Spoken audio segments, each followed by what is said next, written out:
big day for the club. A number of the players that are verbally committed to playing the NAB Challenge came in. Can you take us through how it all went? Yeah, well, the boys came in. They had a assessment with the physio and the doctor, and they obviously recorded their injury history, just asked them if there are any previous issues they'd had, how their pre-season had been, and obviously went through the full medical assessment as part of that process.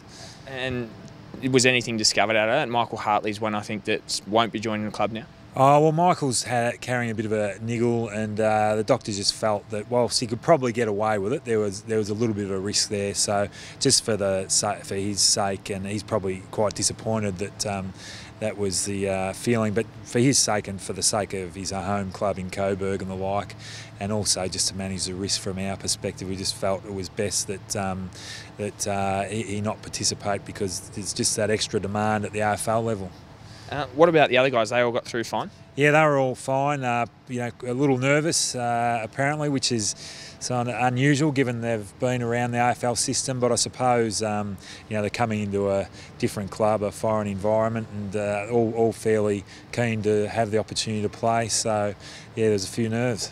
What are the steps from here in terms of those players? Do they now sign a contract, and I guess when's that happen? Yeah, so where we're at the moment is expecting this afternoon to get confirmation from the AFL and the AFLPA that they're happy with the terms and conditions that were agreed the other day. They were just going through and those with a fine-tooth comb. So we'd expect that this afternoon we get confirmation of those terms. Then we'll meet with the player and their managers, run them through those, make sure everyone's really clear on what those conditions are, and if they're happy to proceed on those terms, then we sign the contract.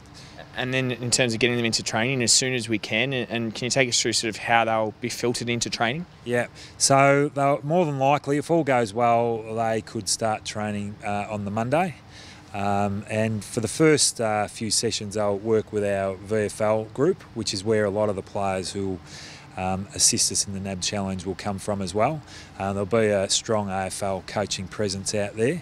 As we get closer to game time, there'll obviously be a little bit more integration, but we do need to make sure that our AFL list is training as normally as possible and doing everything they need to do. So the coaches are going to focus to try and keep those sessions as normal as possible. There's 4 or 5 players that have been through today. How many more do you think we need, and what the process is in terms of getting those players? Well, the process going forward, we think we probably need 1 or 2 taller types if we can find those players who are willing to help us out. The other thing that we're looking a little more closely at, because as part of the agreement with the AFL, we can get access to VFL listed players who haven't previously been on an AFL list. We're also rethinking whether there's not a bit of an opportunity to give some of those guys who may have been around the mark a bit of exposure and give them an opportunity. So there might be a few more of those players than we'd originally thought. What about the players on the club's VFL list? Sort of where are they at, and how many do you think we might take from there? I'd suspect we'll probably take 7 or 8 from our own VFL list. They'll form a big bulk of the top-up group. They've been working with our coaches and their familiar game plans and the like, so they're a natural group to draw on, and I would think there'd be, as I said, maybe 7, maybe 8. Rob, thanks for the update today. Thank you.